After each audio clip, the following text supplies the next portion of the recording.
Baby dolls, we have the formula, and by we, I mean me, as to where people allocate their money in a crypto bull market. What does the best? Cycle 1 coins and Cycle 1 narratives. Okay, I have told you this. No mastermind, no leverage trading, none of this VC pumping and dumping, nothing. I'm telling you this for free because you're my friend. Cycle 1 coins, Cycle 1 narratives. Cycle 1 narratives are the most lucrative thing. You got to find a whole new story. What were the Cycle 1 narratives of 2021? Gaming, metaverse, NFTs. You had also DeFi. That was part of the 2020 sector. You had meme coins. You also had Ethereum alternative EVMs. So if you bought anything in those, you made an enormous amount. Huge. You made 50x, 400x, but mostly because Ethereum itself as the index of everything went up heaps. You see?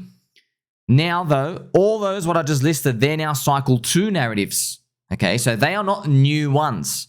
However, you can still make money in them. The problem though is you can't buy old stuff. Right? You can, and you'll do okay returns, but you're trying to maximize your return, okay? You on average want to buy cycle 1 coins from a cycle 2 narrative because you know the industry exists and people want it. So you want to find something new in there. For example, a new gaming coin or a new type of DeFi. Okay, you might even say if you were able to get one of those VC insider grifts and you have access to them, you can do the restaking. That's kind of like a DeFi thing. Also, I'm doing the CLIP Finance IDO, which is active liquidity management. So it's not just, it's Yearn is the old DeFi now because Yearn, they made billions of dollars, they made too much money, now they're too big and they don't do anything like basically, to break things and move fast and stuff. So active liquidity management to increase the yield. Right, using its AI-driven liquidity management. So that's another example. Now, obviously, ALM doesn't exist on CoinGecko, but just you got to be intellectually honest with yourself. You're in the DeFi sector. You're a subset of DeFi. You hope you get a narrative, but you're never really guaranteed. But it's still good, right? If you're in a cycle 1 coin, at least you get the upside of that. Okay, because obviously I don't want to touch Yearn or Wi-Fi. I had it in the last cycle, very disappointing, and now in this one, you don't want to touch it on average. Okay, now obviously, once in a while, something will break the trend, but 99 times out of 100, they won't. Also, meme coins. You don't want to touch any meme coin from the last cycle. You only want new meme coins. Look what happened to Pepe. You want to find new meme coins. Also, look at the PulseChain meme coins, for example. They are, meme coin category, they are cycle 1 coins. They're new. They've never had a full cycle yet. People have like this endless infinity possibilities. Also, good examples. Alternative EVM chains of the past, they now suck. You now have Cardano isn't even EVM, but you have like Phantom and all these others. They are now cycle 2. PulseChain, first cycle. You see the advantage? PulseChain is cycle 1 of that. You also have PulseX, which is a DEX, which is part of the DeFi category, but now that's also cycle 1. You see? Big advantages there. So you want to get cycle 1 coins, but if you're lucky, you can get a cycle 1 narrative. The problem with picking the cycle 1 narratives is you won't even believe yourself that it's going to hit off. That's the thing about it. Now, with cycle 1 narratives, if you go and ask people, what are cycle 1 narratives? They're going to tell you the same thing, and I'll tell you they're all wrong because it doesn't work like that. Okay, cycle 1 narratives, they take everybody by surprise, or they need some big catalyst to get everybody going. Now, cycle 1 narratives, for example, people today, they say things like decentralized penis, which is DePIN. They will say AI. That's another one. People also say restaking, but not really. Like restaking, wow, you earn an extra 5 to 6% yield on your ETH. No one cares about that. You can put your money in a shit coin and make 10x, make 1,000% return on your ETH instead of like this little 6%. So these aren't real ones, okay? You also had the GMX fork stuff. That's part of DeFi, but they're all old now, okay? So you get to see that it's very hard to pick what a new narrative is. We have these ideas, but we don't know really what they are. Another one, real world assets. The thing with real world assets though is if someone mints $100 billion of US treasury, the total crypto market cap goes up 100 billion, but that treasury just sits on the blockchain doing nothing. It's just a claim to it. It doesn't swap around. It's not doing anything for an altcoin. It's not $100 billion of valuation really coming in and actually moving around somewhere. It just sits there. So that's another thing just to think about. So everyone thinks they're going to have their own cycle 1 narratives.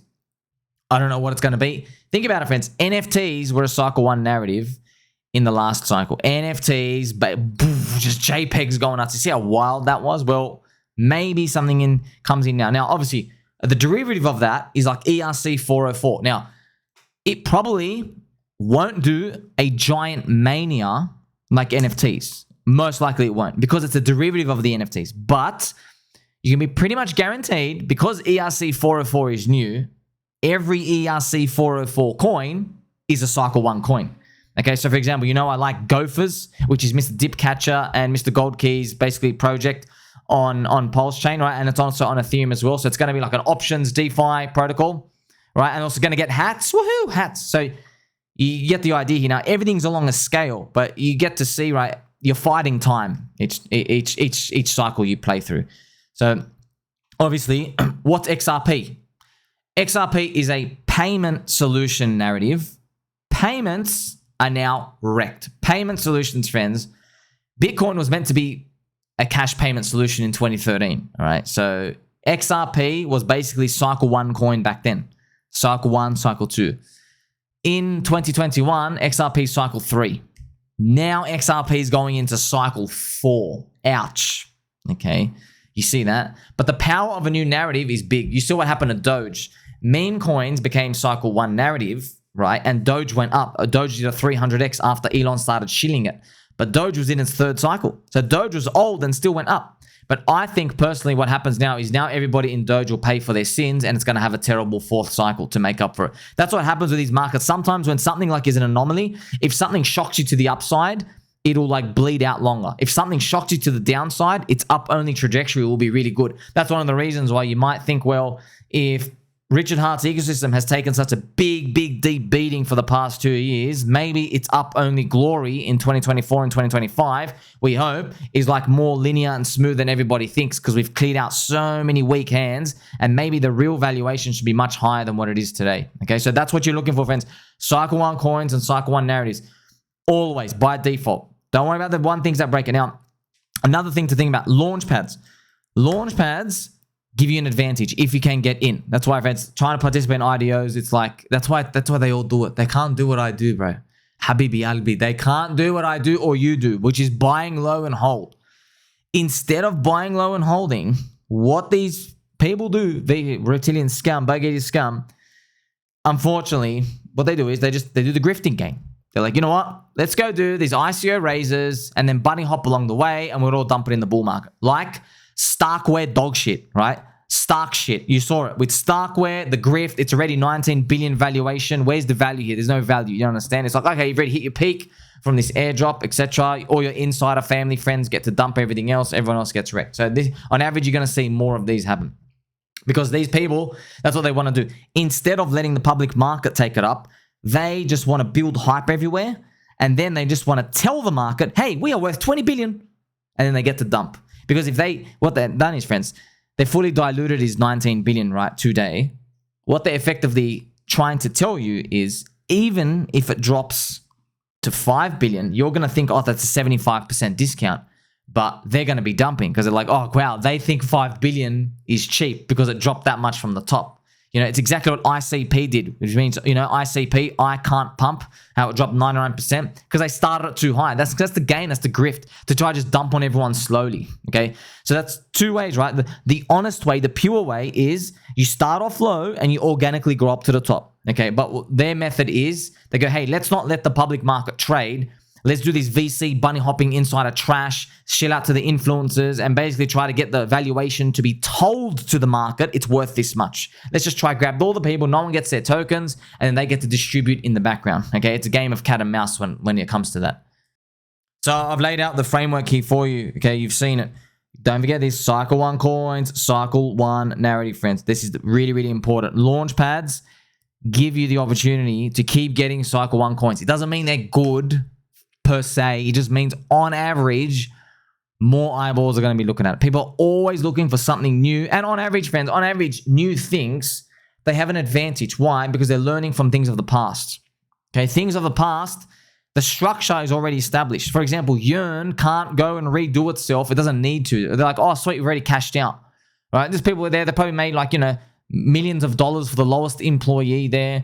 It went to billions of dollars valuation. They basically cashed out. They're like, ah, sweet. I don't actually have to do anything until I get bored for the next 5 to 8 years. But if you're holding the coin, you get wrecked.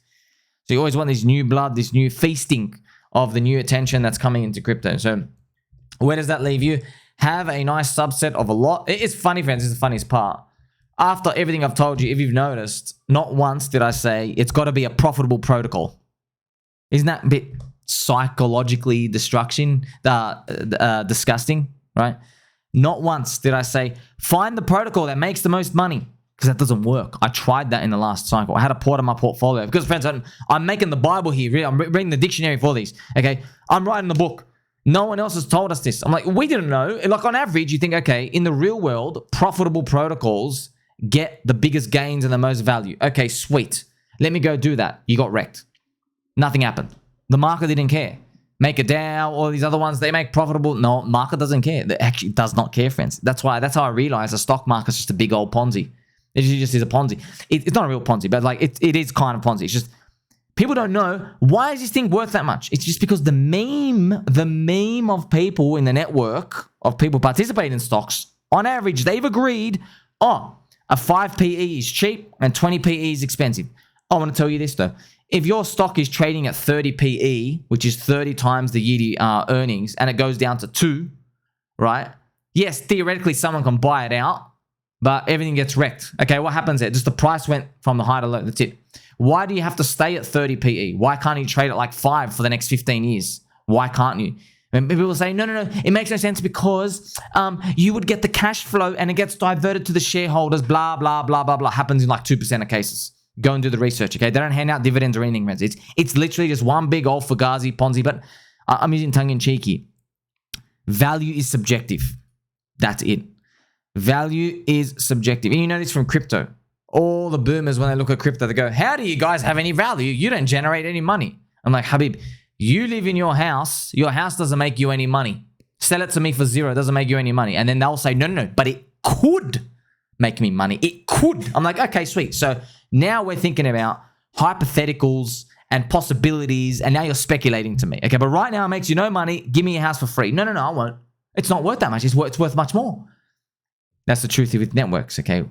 Crypto is valued like a network, Metcalfe's law. People are constantly trying to join new communities and new networks, and the market is smarter than you and me. The market knows if I have 100,000 people in a network here, it's not going to have a value of 0. It's going to have a value. It's going to be a lot because these 100,000 people can be shield anything. They could band together. They could make their own credit cards, whatever it is. Okay, they can make any product. They can use anything. They have a value here. It's a network of people. That's basically the dominance in the market. They are sticky. The market gives you a value to that. Otherwise, it would be really easy, wouldn't it? Imagine you're seeing all these projects. You're like, oh, wow, you have 1 million people in your project, but you're worth 1 million market cap. Cool. I'm going to buy it. No, something with 1 million people has more like, 5 to 10 billion market cap because the market knows. Otherwise, it'd be too easy, wouldn't it? You just go buy the biggest communities that are making no money today, hold it for 15 years, and they'll find a way to make revenue. You make 1,000x everywhere. The market's smarter. Okay, it prices Google like this. It prices Amazon like this. It prices Apple like this. In their growth phase. That's why we're in this growth phase of crypto. That's why it feels like the biggest Ponzi of all time. Until finally we get to the very end and we have DEXs that are interconnected with EVMs and perpetual swaps and everything else is actually generating revenue and fees and everything, and you're getting real yield. And when that all happens and the cities are all linked together and all the chains are all working interconnected and Chainlink is like using all the data and all these moving pieces, you're sitting back on like, oh, I'm making money from a portfolio. Yes, genius. Yes, eventually. But to get to that point, you got to buy now. That's why, friends, Cycle 1 coins and Cycle 1 narratives, why are they actually always going to be hot? It's because people are seeing their network and then it stalls. And then people want to jump to something growing constantly. They want to know, hey, is this a new idea? Is there a new pocket of demand here and there? It's like you've just opened a new city and one person's looked after the pizza shops. But then someone's like, you know what? I want to make a sandwich shop. I want to make a breakfast cafe shop. I want to open up like a swimming pool. You know what I mean? So as people try these ideas, everyone's trying to rush in. It really is a gold rush for crypto here and there. But as Lord Vitalik said, 4,000 IQ genius, the lowest hanging fruit, it's getting eaten up more. Like we've done DEXs now. We've done the money markets. You see, but they're slowly filling out. But now what's left? Okay, what's left is everyone just looking at, okay, which are the networks that are growing here and there? That's what everyone's basically just trying to figure it out, okay? Cycle 1 coins, Cycle 1 narratives. where you got to focus your mind on it. Everything of the past. If you look at a chart, you can see that it did a pop in 2021. Basically, you're like, okay, sweet. You are on my reserve list. I'm looking for something new. Okay, but think about it. It's not so easy all the time. If you don't have that past history, how do you know what cheap is? You see, so it does still play to your advantage to know what's cheap. So with PulseChain, though, you can cheat. You know that Hex Richard Hart valuation topped out 50 billion. So you know today it's still 10x to get back to that top. So PulseX, that's how you know they're cheap. That's how I think I know they're cheap. But if you look at any other coin, it didn't exist in the past. Okay, but here's the thing. You don't have to be too smart or too cute. On average, Cycle 1 coins, they're just going to go up anyway, okay? You are my friend. Like, subscribe, bell button, all. Catch you soon.